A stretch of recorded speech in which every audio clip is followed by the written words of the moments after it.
प्रिय विद्यार्थियों, आज के व्याख्यान में हम बीएससी बाग प्रथम वर्ष पाठ्यक्रम योजना के अनुसार तुलसीदास के पदों की समीक्षा देखेंगे, व्याख्या देखेंगे। जैसा कि मैंने पूर्व में आपको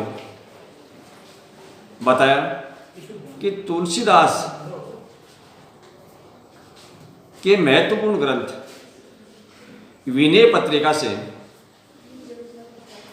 हमारे पाठ्यक्रम में पद रखे गए हैं और उन्हीं में से जो एक पद है उसकी व्याख्या आज हम देखेंगे। केशव कही न जाई का कही। तुलसीदास कहते हैं कि इस केशव की लीला विचित्र है,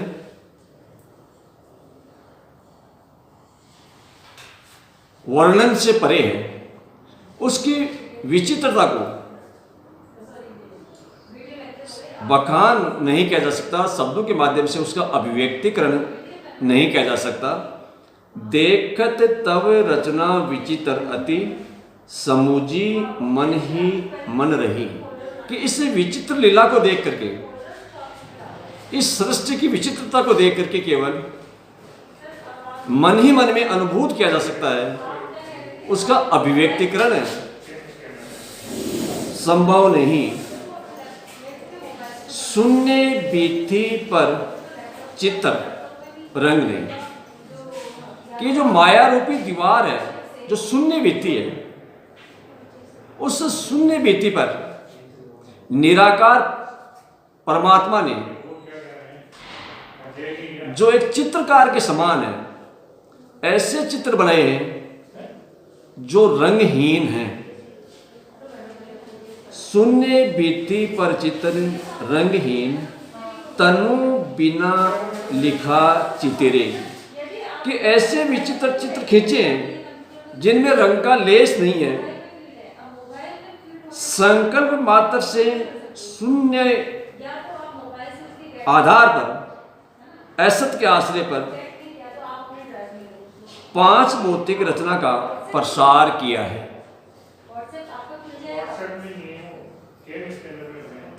दोए मिटे ने। कि इस संसार की विचित्रता विलक्षण है, अनोखी है। उस निराकार चित्रकार ने जो चित्र बनाए वे धोने से भी मिटने वाले नहीं हैं। दोए मिटे ने मरई बीती, दुख पाई ही तनु हेरे। और इन चित्रों को देख करके जो निराकार ब्रह्म ने बनाए, निराकार परमात्मा ने बनाए हैं, वह चित्रकारी मिटाने पर भी मिट नहीं पाती है। हम धोना चाहें तो वह धुल नहीं पाती है। अर्थात कर्मादि करने से ये 5 भौतिक रचना नष्ट नहीं होती।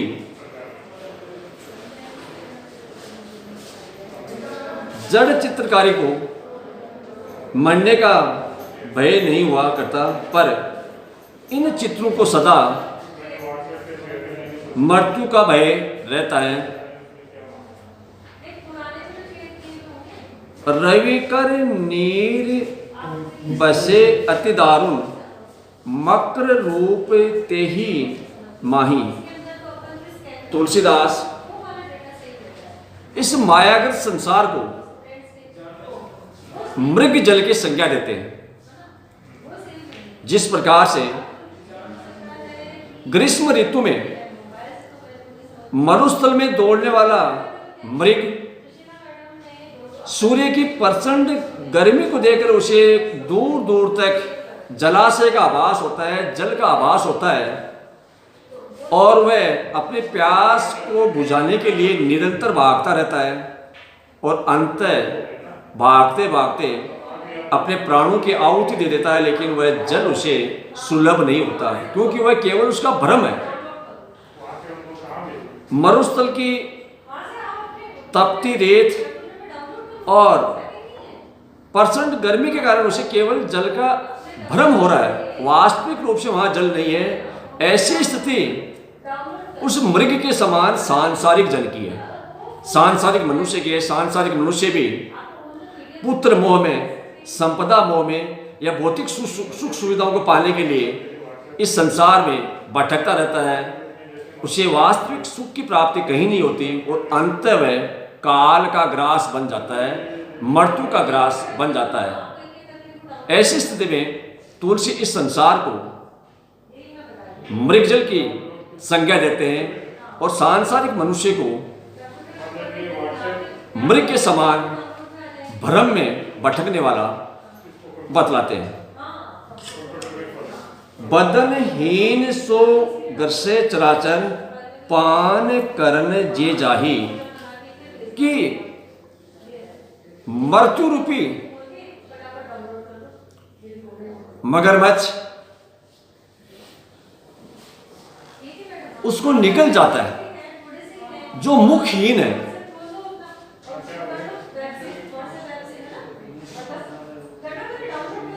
कोऊ कह सत्य, झूठ कहे कोऊ, जुगले परबले कोऊ माने। तुलसीदास यहां एक सत्य की विवेचना करते हैं कि इस संसार में अनेक मत मतांतर है। कोई संसार को सत्य मानता है, कोई झूठ मानता है और कोई इन दोनों मतों को ही स्वीकार करता है। यह केवल एक भ्रमजाल है। कोऊ कह सत्य, झूठ कह कोऊ, जुगल परबल कोऊ माने, और कोई इन दोनों की को ही स्वीकार करता है। तुलसीदास परिहरे तीनी भ्रम, सो आपन पहचाने। तुलसीदास कहते हैं कि इस संसार में अद्वैतवादी, द्वैतवादी और विशिष्टाद्वैतवादी, इन तीनों के अलग अलग मत हैं,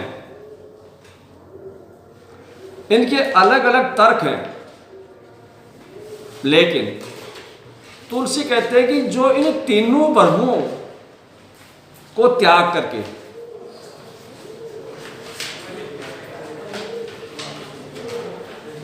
ईश्वर की लीला को पहचान लेता है,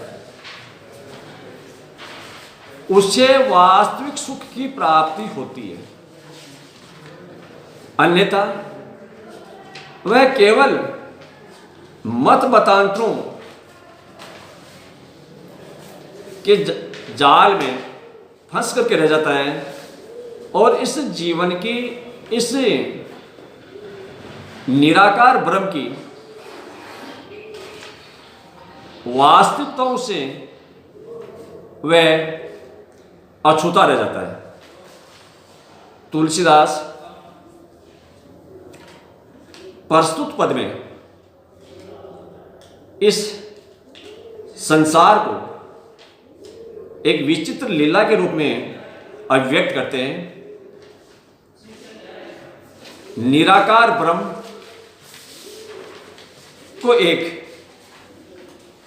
कुशल चित्रकार की संज्ञा देते हैं, जिसके द्वारा यह संसार बनाया गया है, और सांसारिक जन को, सांसारिक मनुष्य को वे एक मृग की संज्ञा देते हैं कि जिस प्रकार से मृग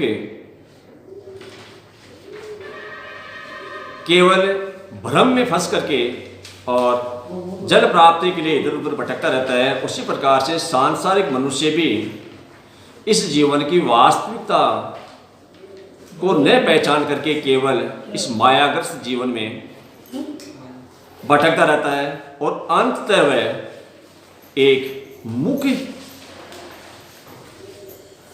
विहीन काल का ग्रास बन जाता है, अव्यक्त काल का वह ग्रास बन जाता है। अतः तुलसी सांसारिकों को इस बात पर बल देते हैं कि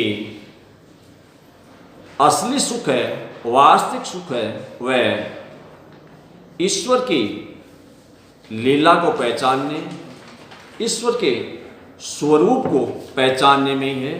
भ्रम में केवल दुख है, कष्ट है, या ये कहें कि इस भ्रमजाल में इस जीवन की निरर्थकता है। धन्यवाद।